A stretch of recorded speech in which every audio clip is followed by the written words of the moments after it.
ચક્કુ થોડું જ નાખવાનું અંદર, આખું ચક્કુ નહીં ઘુમાવી દેવાનું. સ્ટુડન્ટ થાય રહી છે ભાઈ, કેમ કપાય ને એ સ્ટુડન્ટ કરે છે. રહી છે તો હું આવી ગઈ કાપ. હા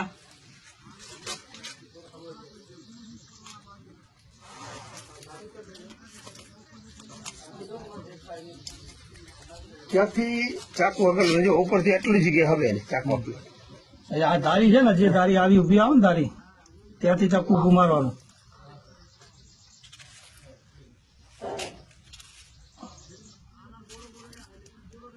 એ દાણો એક બી ના કપાય.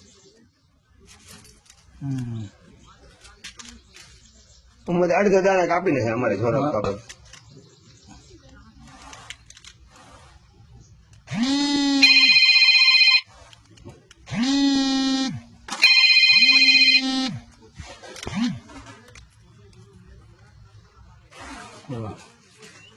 વાહ બસ ચાલે જરા જોઈ